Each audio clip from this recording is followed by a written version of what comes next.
You're listening to a 4x4 Radio Network podcast.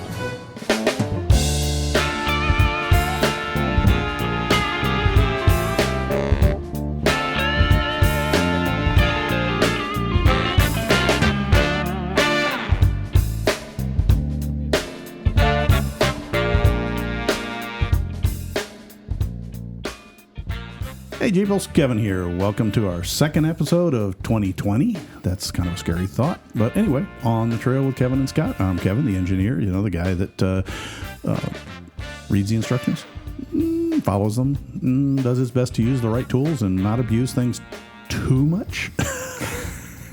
And I am Scott. I am the slapstick parts guy in a desperate attempt right now to find out which episode this is. So when I finally say it, as I'm scrambling on my phone right now to find out, this is show 85. I was going to say, do you want me to open it up on the computer? No, it's 85. While I will sit here and trying to derail poor Kevin's train of thought while my own train of thought is going on, we want to wish you a Happy New Year, guys and gals. Happy New Year. So while we will share what worked for us, as well as what didn't, like me trying to do this interview again, or intro. Oh, forget it. Intro. We will share with you what worked, as well as, more importantly, perhaps what didn't. But it's up to you. Do your own research. Read the yeah. Do your own research. He's trying really hard. It's been a bad year for him already, isn't it? You know what? So, let's just go through this. No, please don't. We're going to power through this, We're going to power through this. Everybody's having that rough time. We're just at that point where your New Year's resolutions are just beginning to crumble. I got to stop here and admit to that. I told myself when the beginning of this episode that I was going to sit there and try and enunciate, use my words. And the minute we hit record, I went, crud, what's the episode number? Oh my God. Kevin, keep talking. In the back of my mind, I'm like, Kevin, please keep talking. I have to find out. Oh, shoot, why am I on Instagram? I don't want to be on Instagram. I want to be on the website to see what's on the trailpodcast.com in the archives so I could scroll through real quickly and find out what episode we're on. Wait a minute, we're 103 in iTunes, but 85 on the WUMS website because they had to do the bonus shows. They counted for those episodes. And then all of a sudden, crickets. He's really like this almost every day. So I literally started to panic.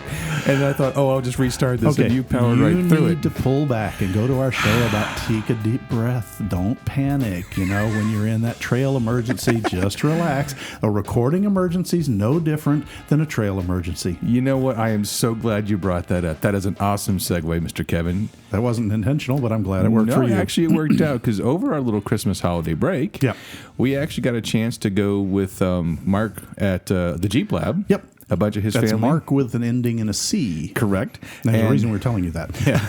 And they had a little event. They asked us to go ahead and talk about the teacher recovery class, basically. Yeah, teacher recovery class. How to use your winch without destroying your Jeep, the Jeep you're recovering, or your winch, or yourself. And I'm so glad you segued into this because one of the things Kevin and I wanted to bring up in this show, and it's perfect how the planets align with this. I literally just panicked. Are you saying I need to lose weight? No, I think you did perfect. Have I reached planet status? Oh, stop it. I mean, you do kind of look a little bit like Neptune with the little rings up on the side. But go ahead. Oh, man, I could make a Uranus joke, but I think I just did. So anyways, they had a situation where one of the people there in the class had a trail panic. Someone panicked on the trail. And it's very interesting that we think about recovering the Jeep, getting it out of the stuck situation or a rollover situation. What we don't stop to consider is the panicking person inside. Yep. And I'm glad you did that because you're right. You just with your calm brought the situation down 3 notches, and that is critical when doing any kind of rescue or recovery or anything like that. If there's someone panicking, try and get them to calm down because a panicky person will either hit stop on the recorder or make a situation worse. Yeah. And notice, folks, he didn't mess up a single word in that whole diatribe. So I'm pretty impressed with that. No, because it got serious. It got serious for a minute. It did. And yeah, that was an absolutely fantastic. And Mark, appreciate most emphatically that you invited us out to talk. And I will share with you folks, Scott and I have taught quite a few recovery classes. Yeah. And they're pretty technical. When I say it that way, it's not a lot of game playing. It's serious. Okay, how do I put it? We take a worst case perspective for winching, and I probably get a little bit emphatic about how the ways you can hurt yourself, the way you can hurt your Jeep, and I will tell you in the class many times that hey, I'm teaching this from the negative point of view so that you can judge, where you need to ease up and make those calls, but I want you to be very much aware of the risks. A lot of people go, oh God, I'm buying this neat new winch from, Jockey Winch Company. I'm picking a name that I've never heard of before, so hopefully, I'm not grabbing a manufacturer. And look at that, it's 12,000 pounds. I said, do any of you have a real good idea of what 12,000 pounds means? And what it can do? That's a lot of force. That almost weighs as much as my JKU. A little bit more this time. A little bit more. The idea that you could take Scott's 6,000 plus JKU and hang it up like your catch at the end of a day off the fishing pier with lift to spare. And, you start thinking about that, hey, that Harbor Freight press in the corner of most shops, okay, that 20-ton press. That's a lot of energy. 20 tons of pressing is 2 times 2,000. Okay, I mean 20 times 2,000. So you're only talking about some 20,000 pounds of pressure there, and you can almost buy a winch with that. But you can actually buy a winch that's over 20,000 pounds. So when you look at that kind of stuff, and pardon me if my math was off, I'm the engineer in the back brain sitting there going, error. Anyhow, the key is you can do a lot of damage, and so Mark's class for us was unique. And it was fascinating. These were not new Jeepers. Okay. No, these were seasoned veterans. These were very seasoned veterans. Some of the people had been out on the trails in the West. All of them had been up in the trails in Georgia, Tennessee area. And to sit down and have a discussion. This was less of a class and more of a discussion. And for me, that was fascinating because we hit our topics and then sat down and had a roundtable kind of situation out there where they said, well, we had this situation. How would you have done it? And then we had that situation. And even Mark, who builds Jeeps, fantastic rigs at his shop, stopped cold when we started talking about the applied forces and was like, I never thought about that. Yeah. It's like, one of the key things, for example, I threw out to them folks is when you look at the Jeep frames, particularly let's grab my TJ. So I'll use a personal experience. It's a ladder frame. Right. But how many X braces are there in that ladder frame? None. The only X brace, and it's not an X, but it performs the same thing, is the belly pan, which is often taken off and modified. Yeah. But 6 bolts are all that keep your frame from racking. Right. Okay. Because the body doesn't count. It's mounted on rubber bushings. Yeah. All right. Everything else is a cross member, which has some resistance, but not a lot, and if you go back to your basic geometry, the triangle's the strongest shape in nature. The square, kind of down there at the bottom. Yeah. And that's what the Jeep's built out of. And it does really, really well for something made out of a bunch of squares. Mm-hmm. But when you grab a winch and you hook it up to one side of a frame and only one side of a frame, you stand a real good chance of spending. How much did that repair cost? That was almost $8,000 by the time you're done with labor to replace a diamond frame because you can't straighten them. A hook on one side and a heavy stuck on the other side, and a heavy throttle in between. It only goes so far. So anyway, many thanks, Mark, and to the entire group of Jeepers.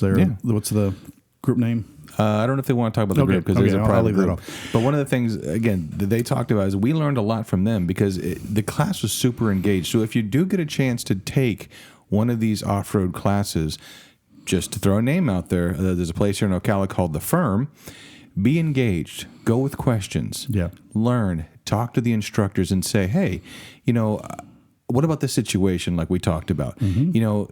I just took training. There's no such thing as a stupid question.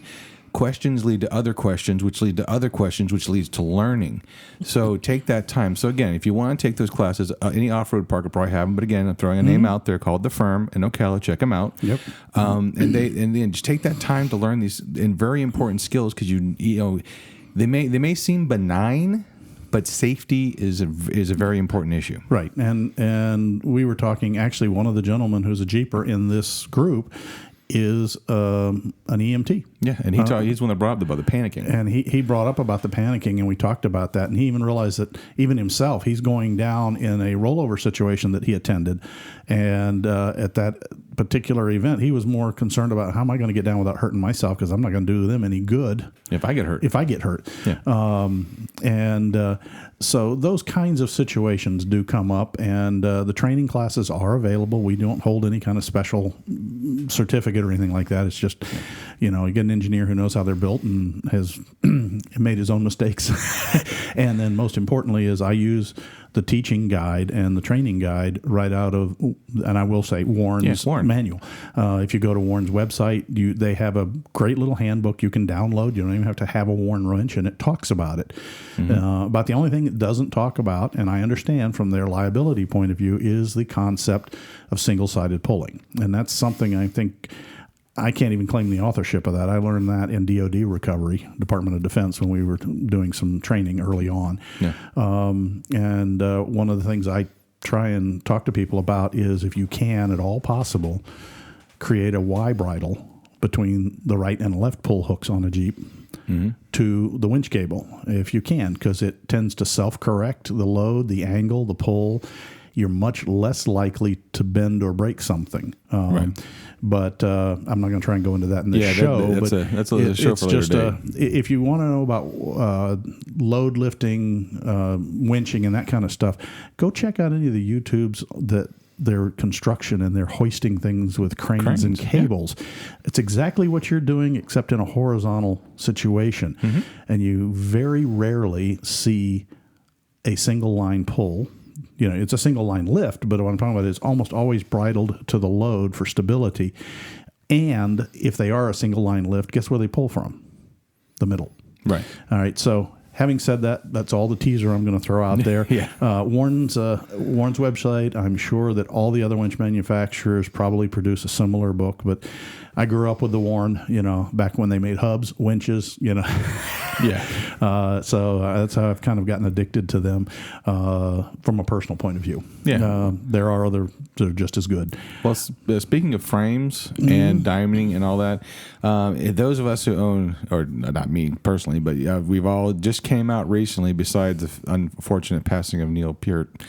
I don't know how to pronounce his name, and my apologies, no disrespect, but being a drummer myself, man, that one hurt. But besides that news, there's also the news about the JL frames and the National Highway Transportation Safety Administration. Am I saying that right? NTSB. Yeah, they're now getting involved with the JL frames with the poor welds. The weld issue on the track bar mount. Yeah, they're now getting involved. So if you do have a JL, I'd take that seriously and get things inspected. Get it inspected. I mean, it doesn't mean that yours is bad. Not all of them were bad, just enough of them suffered from bad alignment of weld. That's probably the number one that I've seen, where the robot, quite frankly, robots weld really, really good, but they weld exactly where they're programmed to. And if the frame is in the jig, a half an inch off to one side, they're going to weld right up the side, not down the seam. Yes, before the welders scream and call foul and say they're intelligent robots that use cameras, I understand that, but most of the ones that are welding the frames in question were not the intelligent model. They were the pre-programmed. There were some secondary ones that had porosity, where the gas flow, but they're thinking that was probably also equal to the positioning, that the gas flow nozzle was off-center kind of thing. The whole point is then they found it and they fixed it, and the rest of the frames have been welded correctly. But there's still that batch. They don't know exactly when the problem started, and they don't know exactly when the problem, ended per se.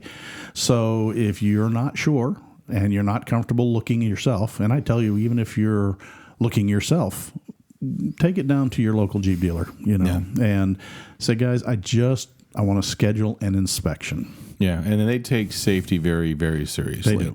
They do. And, Jeeps go under enough stress as it is. Let's not add to it with ignoring a potential problem. Yeah, you're adding, extra. We constantly talk about the weights of wheels and heavy tires spinning.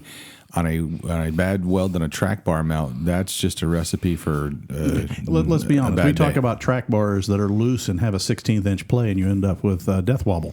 If you break that weld, That is a fun day not to be had. Yeah. Hopefully you survive enough to complain. Anyway, on to more positive subjects. Yeah. What did you want to kibitz about this time? Well, I've seen a lot of stuff on the interwebs, because as we know, the interwebs are a continuous source of information for us. Misinformation. Yeah, that too. And we do want to Jocularity. Yes. Insanity. What's our president say? Fake news. No, I'm just trying to Please send your complaints to onthetrailpodcast Wait at a minute, gmail.com. he says that all the time. That's not a negative comment. I know. No, you threw. See, guys, 2020. This is the year he's going to throw me off. I'm gonna do my best. No, but I got formulas calculating when to hit and how hard. True engineer here. That's like I'm trying to get up. Whack, whack, whack. Anywho, no, internet. Yeah, come on, Scott. Focus. A big shiny. Blue post-it note.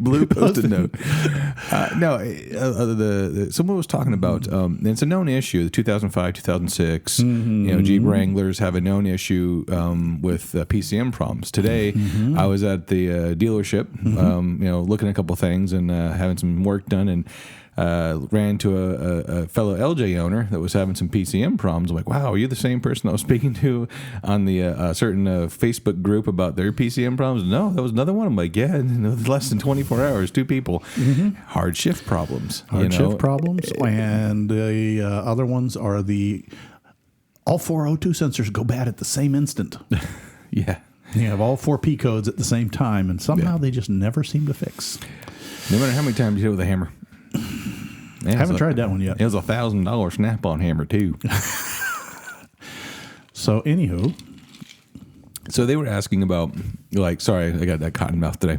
They were asking about how much of a known issue it was, what ways to fix it, what can you do, because Jeep is no longer offering. They're not supporting any of the TJ stuff anymore. No, they're not. It's past its prime now. Yeah, and before, last one was 06. What is it? I'm trying to remember. Is it a 10-year rule? 16, I think, is long gone. Emissions are 8 years, 8,000 or 80,000 miles, because that's what they have to cover under the federal law. And so many years eventually. Safety items are 10,000 miles or 10 years because it's a safety item. Right. And me and Kevin a couple of times have gotten into a pretty long discussion about planned obsolescence. That's another topic for another day. It is. And as much as we all love our TJs, and as much as everyone says it's the last real Jeep, yes, that's my eye twitching. It's getting harder and harder to find replacement parts. It's in that what I call the dark hole between restoration, factory support, and then aftermarket restoration support. It's getting there. You're starting to see more and more stuff made for the TJs as unfortunately, an antique restoration. Right. Now you can get. YJs have moved into that realm, and you can get all kinds of repo parts now, body panels, tub kits, all kinds of stuff to restore your classic YJ. Doesn't that make you feel good if you own one? It's terrible because before I sold my YJ, I thought I am 2 years from getting that blue plate. Down here in Florida, we get the blue Antique plate. What? It's not called Antique? Yeah, right. Go ahead. Anyways. I love my nephew to death. He's a cute little kid. We're driving back. He was hungry. And he goes, what's Anquan's Open Deli? We're like, what? And we look over, and again, he's a young kid, and he needed glasses at the time. This is how he found out. He goes, no, Caleb, that's Antiques Open Daily. He was hungry. But anyways. He always is. I've met him a few times and fed him a few. Yeah, so I was that close to getting it. So I think TJs, the 97 TJs are going to start almost qualifying for that blue Antique plate.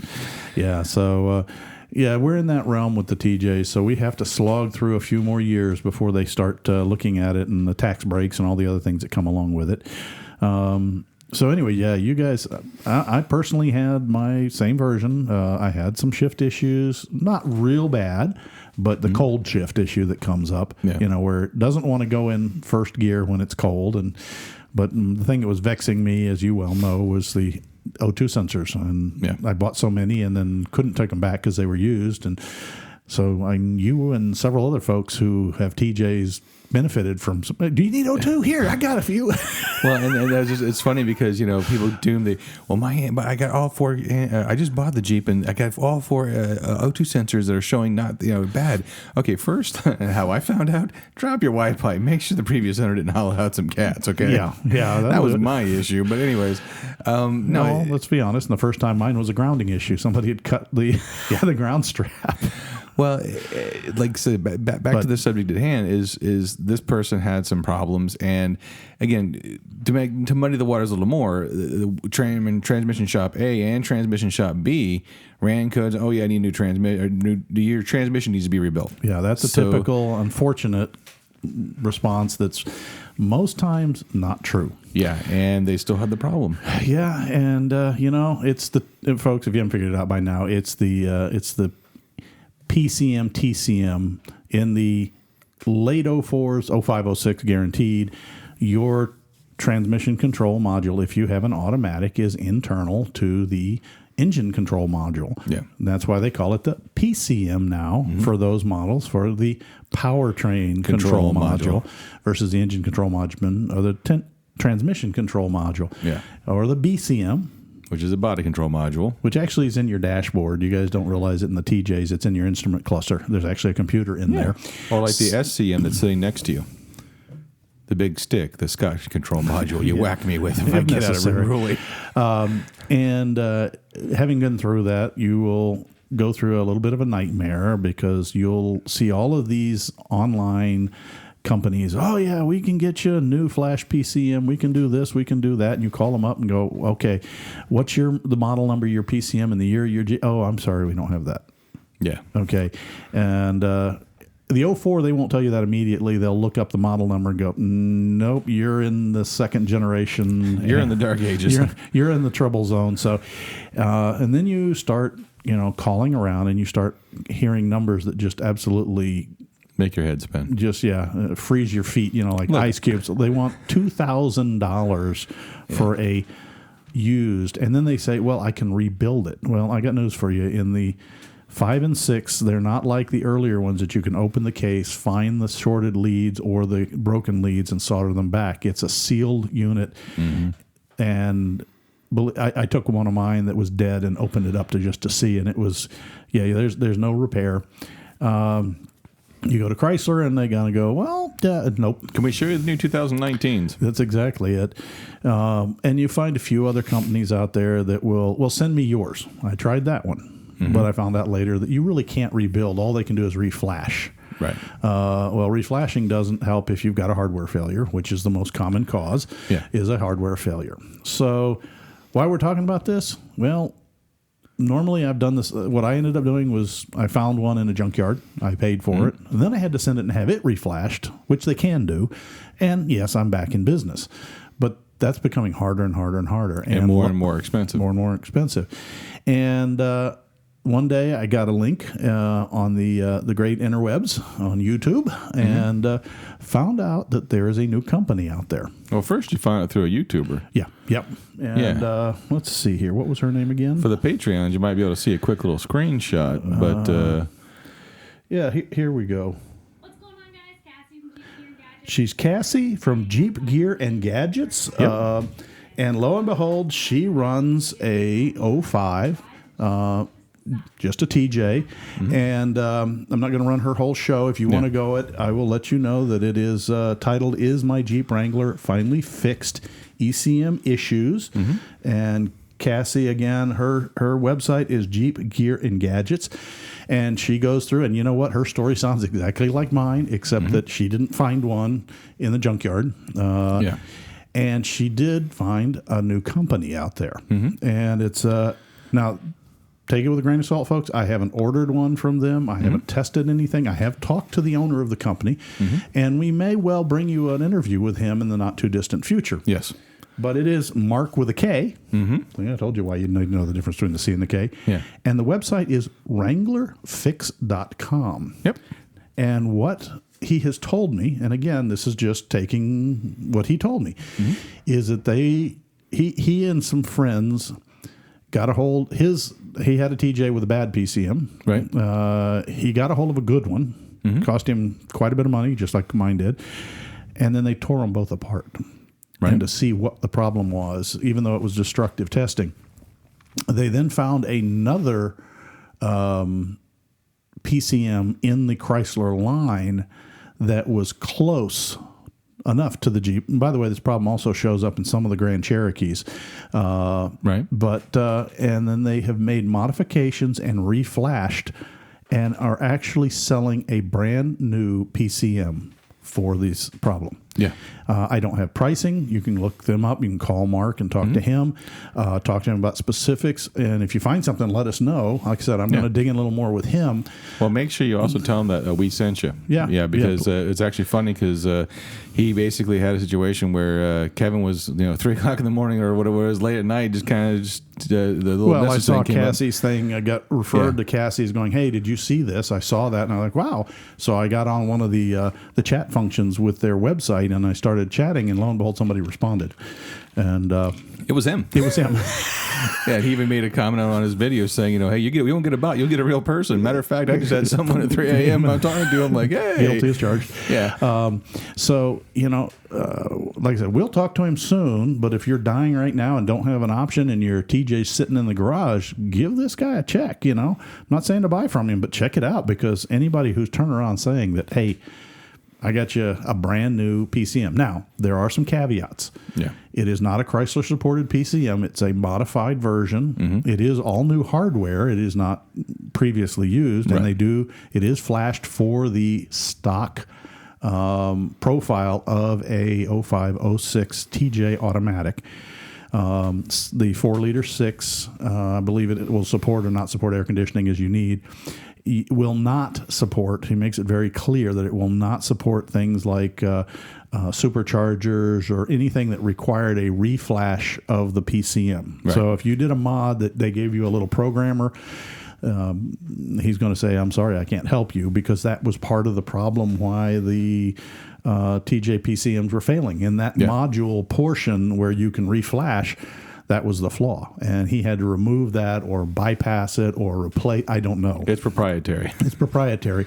But just, we just had to share it with you. Somebody making a replacement PCM for those failing TJs. Which is really cool because, again, the parts are harder and harder to find. I deal in parts, Yeah, you do. and I have people all day long with a 93 car that's beautiful, perfect, great. They love it. Parts are obsolete. What do I do? Well, got to get creative. Yeah, You got to get creative with some of these parts. And if you go to watch his videos at all, and he has a few up there, you can see the rack behind him, and he's got this storage rack, and it's just, it looks like a library, floor to ceiling shelf, just full of PCM modules.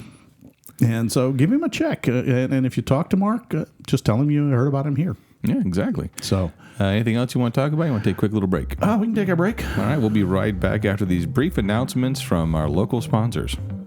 We have sponsors? I don't know. It sounds official. Oh, okay.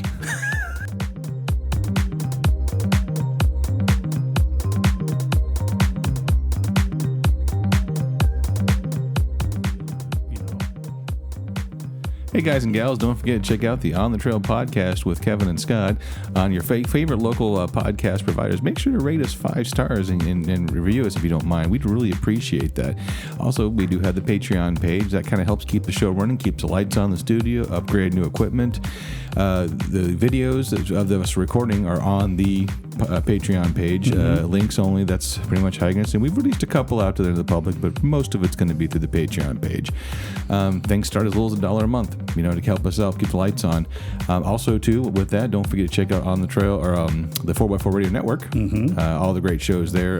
Trail Chaser, Center Steer Podcast, 4x4 Radio Podcast, Jeep Talk Show, all those guys and gals. And with that note, I'm going to go ahead and probably turn it back over to Kevin. I don't know if we're going to do a garage segment. We're kind of like, it's after the vacation. January is like the Monday of the calendar. Yeah, pretty much. Yeah, pretty much. We'll be... Well, I will going to talk about a new product. Oh, okay. Well, we're going to jump right back into Kevin's new product. Stand by.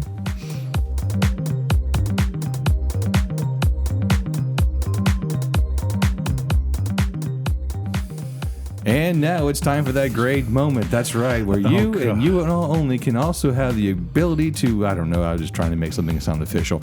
So, Mr. Kevin, how are you doing today? See, I should have let him crash at the beginning of the show. Nope. Instead, I wound him back up again, and now he's off and flying on his own.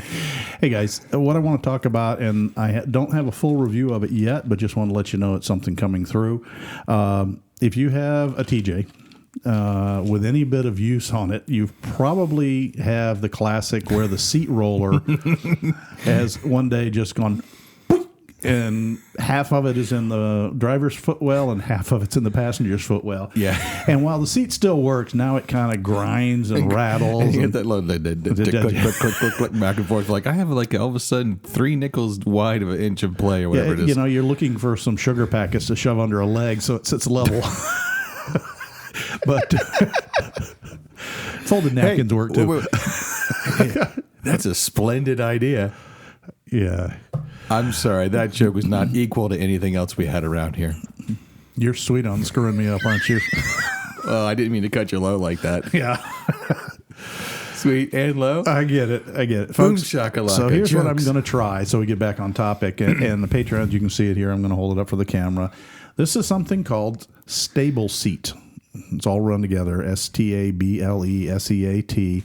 It is a seat bracket bushing replacement kit for 97 to 2006 Jeep Wranglers, TJ and Unlimited models. And it's kind of one of these little cardboardy boxes with a plastic baggie inside. And inside are the parts, and apparently it's a snap-in system. They've come up with a way, since those bushings are put on a rivet and the rivet's riveted on, Right. so you can't really just swap it out. And this now comes with see if I can open it without stabbing myself, a flexible bushing, a rigid bushing, a Torx bolt washer, and a Torx bolt washer for other models. And long story short, you go to that little stud that the ring used to sit on the side of the seat in the track. You snap the flexible, it's C-shaped, and then there's an outer collar that locks over it that replaces it. And they say basically all you're going to need is a T40 Torx. Cool. And you should be able to replace everything and put the new stuff back together and tighten it down and put yourself back in business again. So Yeah. I will be doing that one of these days very, very soon. Hopefully I have a camera handy and I'll try and shoot it for the Patreons, and maybe we'll just release it generally as another one of those over the shoulders. But it's stableseat.com. And I don't know about you, but I've had mine spit out the bushings about 4 years ago, and it's been Mine never hasn't about it. Are you sure it was there to start with? No, it wasn't there when I started. Okay. Well, before anybody asks, hey, I thought Kevin bought these on his own. Yeah, I don't get sponsored for this stuff, folks. This is the classic. I have a TJ just like the rest of you, and use it and abuse it and have the same problems. We're going to see if this works for us. Yeah, that's exactly what we're going to do, and I'll let you know if it worked for me or if it didn't. But it's something that I want to do to get rid of an annoying problem. I just don't like driving and having the seat go ka-tunk, ka-tunk, ka-tunk, ka-tunk. Or if you're like me, riding in the passenger with very old tires. Yeah, well, that too. Or is that just the rods? I've got a few other things coming up. I mean, I keep blowing fuses on the reverse tail light, and I think it's windowed down to the switch in the transmission, so I get to replace that one. Yay. Whoopee. And a few other of the annoyance issues, but nothing really major, nothing that stops me from wheeling her. Let's see, what else do we got going on of interest? Oh, man, I'm going to have to do the clutch in the LJ soon, the valve cover gasket, and the rear main seal, the wobble shaft gasket. So we got lots of stories and projects to come up with. I got the ball joints in Dory's Jeep. I got the lift in Dory's Jeep. I got new tires in Dory's Jeep. I don't have to replace the sheet metal in Dory's Jeep. Hey, the Jeep has had a hard almost 9 years of usage, and some of the factory bits are worn out right now. So I got to show the Jeep a little bit of love, and I got to show the LJ. So that's why I bought the banana hammock, the yellow truck to drive daily, so we can start doing this stuff, because 2019 or 20 going to be busy for us, but it's time to do some of these things. I will share one other lesson learned with you guys, something that did work for me. And this is kind of tongue-in-cheek. It wasn't directly on the Jeep, but it affects things I do with the Jeep. Like a lot of you, I am a backyard welder. Okay, I do own a nice little welder. And it's a little MIG unit, and it does a real good job if the operator is fully qualified. Unfortunately, I would have times where I'd have a hard time, keeping my beat on track, Right. And, I watched all the videos, I talked to experts, I went through things, and long story short, I got talking with a friend of mine out at the farm where I helped them build some stuff. And we were chatting about it, and he's a certified welder over here at one of the big steel fab shops. Right. And he looked at me and he says, is it really that you're losing track or are you losing sight? And he started telling me, he says, well, I have the same thing with the, losing, because, Scott, when you're welding, your welding goggles dim to a point, even if you adjust the shade a little lighter, where you can't see anything but the actual, what they call the puddle, where the arc is burning. Right. And if there's some other line that, you're following that kind of veers off, you might follow that instead of the correct one if you can't see clearly. And as those of you who are on our Patreons can see on the video, I do wear glasses, and I don't wear contacts. Scott's pointing at his eyes going, he wears contacts, and that's fine. So I was also suffering from the issue of what's called parallax, with the glass lenses here being a couple inches from the glass lens in the welding helmet, which is behind a half an inch behind the outer lenses and the all knee that bone stuff. And so what it was it's kind of like looking through water. I don't know if you've ever tried to do anything like spearfishing or anything like all that. The time. The angle that you think you're shooting at isn't really the angle because of the reflectivity of the water bends the light. Yeah, like sticking the pencil in the glass of water. Glass of water, and it looks like it bends. Well, apparently the same thing happens inside a welding helmet. So you think you're on the track, and you're not. And he's like, well, why don't you just get a cheater lens? And I'm like, get a what? What? And all you welders out there are laughing hysterically. Stop it, okay? If you don't know about it, you don't know about it. Yeah, exactly. Guilty as charged. Well, it just goes to show that we're humble. And he turned around and he says, here, let me have your helmet. And I will like the fact that he says, nice helmet. And he suggested some things. One of the things he wanted me to do, which was to do a gold front screen, gold tint, because it throws the light back. Unfortunately, my model didn't have that. Right. But long story short, is I replaced the outer lens, made sure that the actual darkening element that's in there was clean, and put a new inner lens on to get rid of all the fog and distortion over the years of welding. And then you can buy these little rectangular 2x4 inch cheater lenses. And believe it or not, I didn't even notice in the helmet there's clips for those to mount. So I went out and got my prescription in a set of cheater lenses, took the glasses off, snapped the cheater lenses in, and started like, oh my God, I can see the weld. And I was like, all right, he's getting ready to zinger me, folks. And I'm welding down the beads. And all of a sudden, I'm not having to make adjustments. I can see what I'm doing. And it's amazing how much better your welds are if you can actually see what you're doing. I'm not going to zinger you, because effectively what it is like when the old people would get the little ruler shape thing with the magnifying glass, and they would read the newsprint that way, right? Similar. Broad brush. Yeah, it's just... The really only reason it wasn't the magnification. I have that in the glasses, Scott. But the fact that you stack lenses up, that's how telescopes work. Yeah. Is each layer of glass bends the light a certain way. Mm-hmm. Well, when you stack your glasses and your welding helmet, and they don't stay lined up. If you perspire under the helmet, then that glasses slide down your nose. Yeah. They may be a little crooked.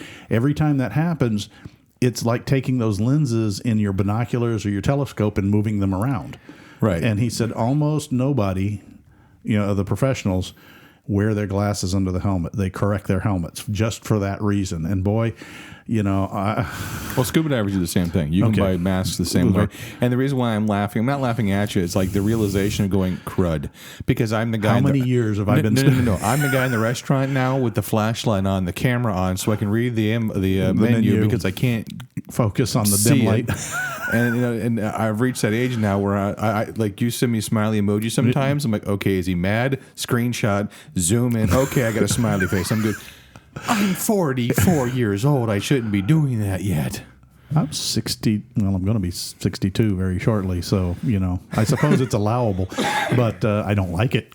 But the whole point is, folks, is, even though, I go around trying to help people all the time, sometimes, you got to humble, as Scott said, and accept help. And it was amazing what a simple comment, not said nasty. And Kenny, thank you. If for some reason you're listening to this, and he's not a Jeeper, but he's a horse guy, and it was fantastic to have him make that simple comment. I think it cost me $4, from Amazon. Right. And I was like, $4 fixes what has driven me nuts for the last probably 8 years. Yeah. And it did. It was just like, this is phenomenal. I can see. So, folks, no matter what you're doing, if you think you know it all, you probably don't. And it doesn't, oops, sorry about bumping the microphone. It's probably worthwhile to look into asking an expert. And so in my case, I just opportunity came up to get to meet a guy who's a professional certified welder. I couldn't tell you whether it's a 6G and 8G, what the different tests are that he's taken, but he puts together nuclear reactors and bridges you drive over and all kinds of stuff like that he talked about. So hope he doesn't cross the two one day while going to work. Probably not. Probably not. But my shout out to Kenny for the assistance there, because he just improved my welding dramatically. Because I might actually, I'm still using the standard quote. You know what the standard quote is, don't you, Scott? What's that? Grinder and paint makes me the welder I ain't. But I'm getting better now. I don't need the grinder as much. I thought it was the other one. Oh, you're not a welder. You're a grinder. Well, that one too. That's why I haven't welded in front of you, because you'll be like, oh, look, Scotty made a little elephant. I'm going to hang this up on the fridge. Kevin, it's a tree. Well, we will play with that particular concept later. And that's the one thing he also pointed out, which I kind of knew, but he confirmed. He said, you're welding light gauge. He says, that's the hardest welding there is. He said, big, heavy stuff, yeah, you're good. I'm welding me a battleship. Yeah. But that was kind of a fun thing. So yeah, there's projects for the new year coming on the Jeeps, and we'll make sure and keep you guys informed and bring you along where possible. Mm-hmm. Let's see. I wish we could talk more about this. Hopefully by the time this show airs, we'll know more, because we do have, please everyone cross their fingers for us, some really cool things hopefully coming up in the future. Mm-hmm. Again, we say that every year, but every year keeps getting better and better, and you, the listeners, keep raising the bar for us. Mm. And thank you all to everybody from all the emails. Even Jeepers Outpost sent us an email asking some questions. So to bring it all around, like you said about how even though you think you know everything, sometimes it's good to get the outside. Even that class. That was that first few seconds, everyone's like, oh, not this kind of class. And then all of a sudden you hit them on the left side with this. So like their ears popped like, oh, wait a minute, I didn't know about that. That's like Remedial 101. I forgot. Okay, now I got to pay attention. Yep. That's why we do the show. So a couple of people asked, hey, where's show 1, 2, 3, and 4, and 5? They're not on iTunes. If you go to onthetrailpodcast.com, go to our archives, scroll all the way down, you'll find shows 1, 2, 3, 5. For some reason, it only holds 100 shows, and it rolls off. So they're still there on the website with that. But those shows are 3 years old now. Yeah. So we're going to readdress those older issues. So if you got topics you want to cover, again, there's no such thing as stupid questions. They lead to better questions and more questions, which lead to better answers. We're growing. Yeah, and I'm learning every time you guys ask me a question. Put a little challenge out there, because it runs me a little bit around the world sometimes when people ask some of those unusual questions. Yeah. Well, what I would like to do is get on the website and have it where we have that the gear calculator thing. I like to hope maybe one day get that on the website. If I knew how to program a website, I pretty much strained the brain right in that one, Scott. Gotcha. So we may have to learn a little more about how to put a download on there. Email us at onthetrailpodcast@gmail.com, and within we're also kind of busy, so we'll try and get that out to you. That might be just the easiest way for now. Yeah, well, that's fine. You at least have a copy. I have a copy. One of us can send it out. And it's a simple, again, folks, it's a very simple little Excel file that lets you pump in your tire diameter, Look it up if you don't know. Look, Google tire rack, and you can pull up your make and model of tire and look at what your diameter is, and put in your transmission's overdrive ratio if it has one, what your transfer case ratio is if it has something different, because some of them do, and then what's your gear set number that you're looking for, and it'll tell you RPMs of the tires, which as well as mile per hour you should get with that diameter tire. Yeah. And the idea there is that you kind of use that when you're talking about regearing to say, all right, where do I want to hit? You still have to do your homework. You got to look up your engine online and say, what is my peak torque curve? What is my peak horsepower curve? And where is my efficiency zone? And guess what? Chrysler produces that chart for just about everybody. Yeah. You can find them online. And then you can say, well, here's my configuration, and I want to put 47-inch tall tires on it. Okay. Notwithstanding the axle probably going to break, but hey, these gears will keep your engine in its happy place. Well, and that's what we talk about, do your research. Yeah. We can't spoon feed you. We don't know what your driving style is, what your end goes. You can tell us all that, but what you're happy with. So yes, you do have to look up your final drive ratios and all that, and your torque curves. But you need to know that if you're playing around with gear ratios, you really ought to know your Jeep well enough to answer those questions. Yes. So anywho, get off my little soapbox right there. Well, it's not necessarily a soapbox; it's information. So guess what I get to do tomorrow? Shifting subjects. What? Do you see that our friend at Red Scorpion Fabworks is having a demo day? Really? Not a demonstration, a demolition day. Oh, no. Yep. He's got a couple of YJs. One has been in an accident, and another one was just somebody has worn it out, and he wants to do some creative work on them, and he wants to take them apart, and he's actually part selling off pieces for it, but he's looking for he's buying the pizza and adult beverage refreshments, and hopefully they get held till after the dangerous equipment gets brought out. And we're going to break those two suckers down into component parts, and the wrecked YJ that the frame kind of looks like an accordion, we're going to send that off for recycling, and then the other good parts, and we're going to have a fun day. And I don't know about you guys, but if you can take something apart and not have to be real careful about it and just get the parts off, that's kind of fun. Bobby, hand me the Sawzall. Yeah, Hank. Whoa. You did my. The gleam in your eye there for a second. Every day I have to be ridiculous. Yeah, well, Ron also owns a plasma cutter as well as a Sawzall, and I was just thinking about the BFH. Kevin, I really think in a previous life you were a dreadnought from G.I. Joe. I don't know about that. They're the guys that chainsawed cars apart. No, but I can tell you a few stories later about when I was working on cars, and the tool of choice was, in fact, a 7-pound sledge, or the time we straightened a frame by using the tractor on one end of the vehicle and tied the other end to a fence post. Yeah, and the time when a tune-up was changing out the bridle. He's going to hit That's me. my daughter. He's going to hit She's me the one that so does that. hard. But no, I will admit to... The other day I was helping somebody out, and we were doing some very small work, and I was like, dang, I need a very small, very fine file. And the individual, I'm not going to mention names in this case, but he'd collected a lot of tools from his father, and he's like, I said, do you have a points file? And he didn't know what it was. And he said, but I got a jar over here that he gave me that's full of little tiny files. He said, I never knew what they were. And when I said a jar, it was a peanut butter jar, and it was 3/4 the diameter full. And they were some jeweler's files, there were some machinist files, but there was a whole side with about 20 points files. And he says, yeah, I always thought those were fingernail files. I said, no, sir. They're specifically designed for the old set of points to open them up, stick it in there, and then bounce it up and down, and it'll file all the crud off and give you new points, and you reset the gap. And he goes... And he's old enough to remember points, but he just never played with them before. Yeah. But I was like, holy cow. I said, right now, it's almost an antique. If you pull out, how I pull out some of the different tools and challenge people to know what they are. Yeah. He's going, so that's what I should be using. I said, yeah, the old lawnmowers you have that still have points in them, yeah, that's what that's for. It's funny when you talk about that because I let slip the other day jobber pricing, and the technician goes, "Dear God, how long have you been doing this?" And I said, "Long enough." And then a couple hours later, another technician asked for. We were doing a camshaft job on a car, replacing a camshaft. To go, here's your bump stick, and he goes, "What?"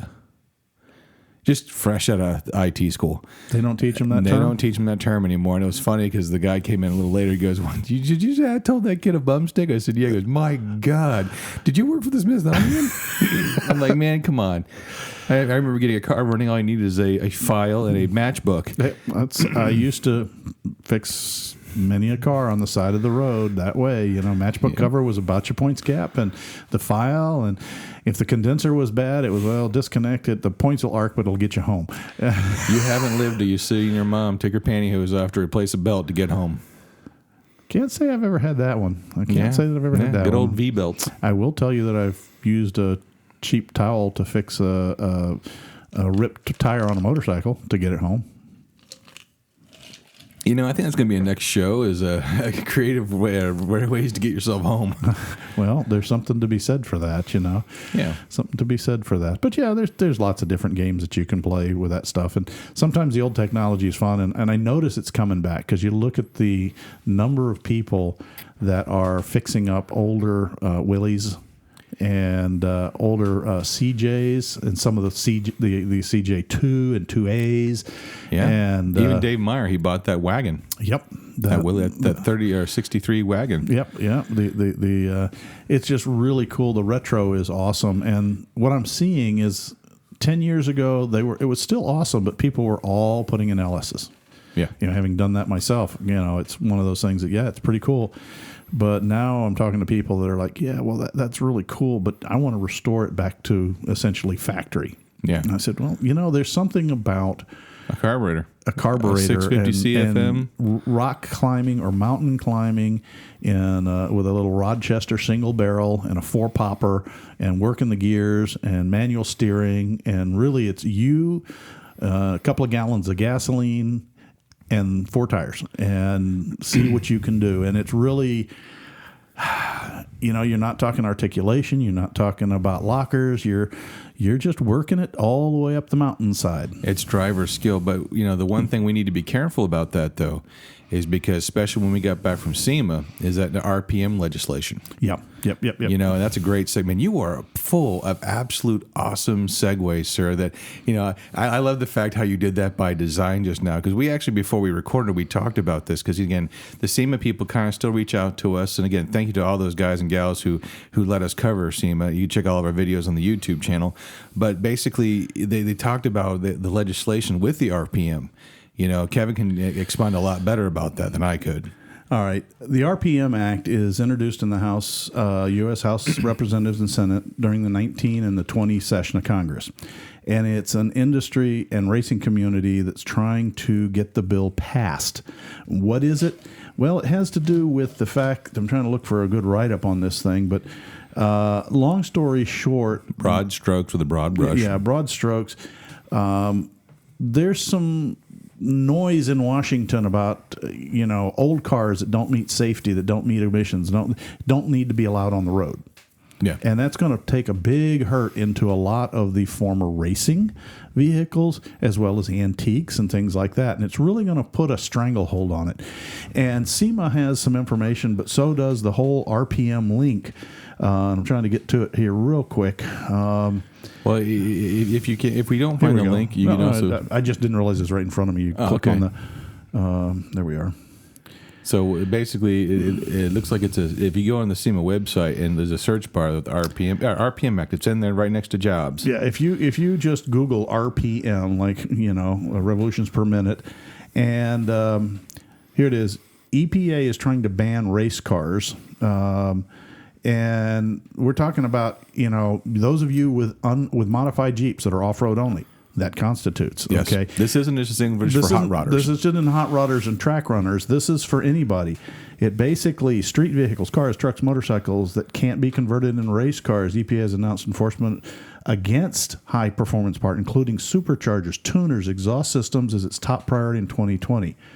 So the RPM Act is one where we're trying to say that, hey, those of us that want to modify our vehicles and use the broader extension of race car, Yeah. because I got news for you. EPA will look at that Jeep running down the dirt mud track as a race car. Yep.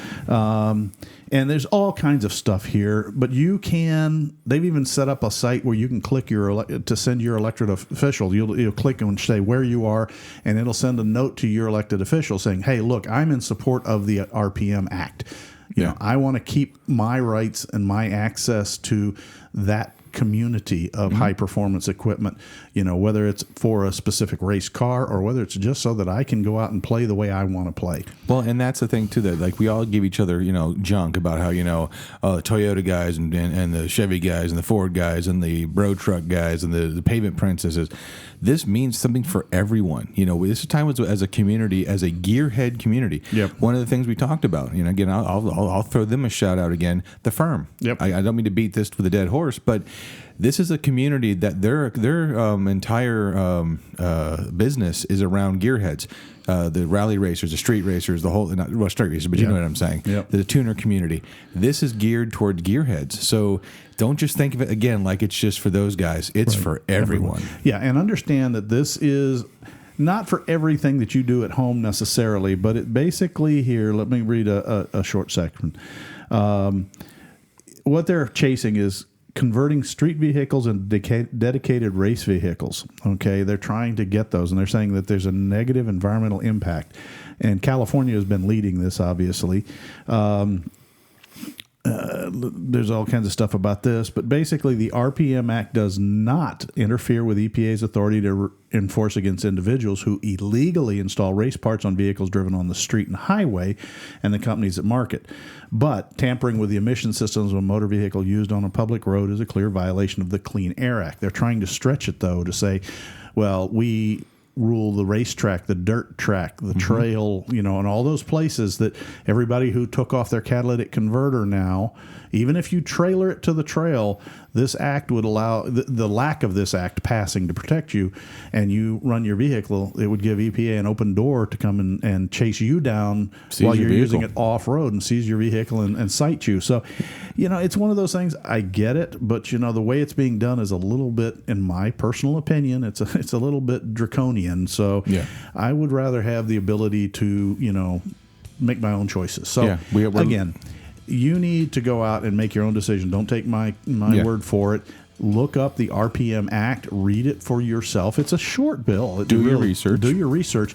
And if you're in support of the racing environment, whatever form it takes, and you want to keep it open, you need to see about sending the note to your elected official to say, hey, guys, I want you to help pass this act. Because really your voice will count. Well, even if you have a buddy at work that's got, a Fox body, say, hey, check this out, too. The more we get out there, the better. Because Kevin and I constantly... Is using expound a good word for this about losing trails and losing public land, and like even the Sierra Club, right? This is a way to, if this falls in line with your way you feel, this is a way to push back, basically. So you can look it up directly, or you can go to the SEMA website and you can pull it up from there, the SEMA.org. They've got news on it. Just looking up the RPM Act and take a look. And it's just a case where, one guy's good intentions is going to screw up life for a lot of us that have something that we really love and like doing. Yeah. So have that as it may. That's definitely getting. This wasn't up on the milk crate. This was standing behind the podium a little bit there. Yeah. Well, and again, we thank SEMA for letting us be a part of this, because we get the emails letting us know the updates. So I hate to end the show on a near it's bummer. Not a negative note. This is a good note, and supporting basically our right to be Jeepers our way. Yeah. So I don't see that as a negative at all. I don't see it negative at all. I think we've kind of chewed up quite a bit of time. And quite a bit of battery. Yeah. Well, that's just the way it goes. Yeah. All right. Well, with that, I think we've talked enough. I think it's time to kind of close it down, go out, put the Jeep in 4 low, lockups, all the other fun things. Take nothing but pictures, memory, and our trash when we leave the trail. And then they're less likely to have ammo to argue with us about. Exactly. So, again, thanks everybody for listening. Look out for the next show. We'll have it up in another 15 days. Exactly. Thank you, guys. All right. Bye. Bye. Proceeding has been provided for entertainment only. Proper service and repair procedures are vital to the safe, reliable operation of all motor vehicles, as well as personal safety of those performing those repairs. Standard safety procedures and precaution, including the use of safety goggles and proper tools and equipment, should be followed at all times to eliminate the possibility of personal injury or improper service which could damage the vehicle or compromise its safety. What he said. Thanks a lot for listening, guys. You guys have a great day. Bye.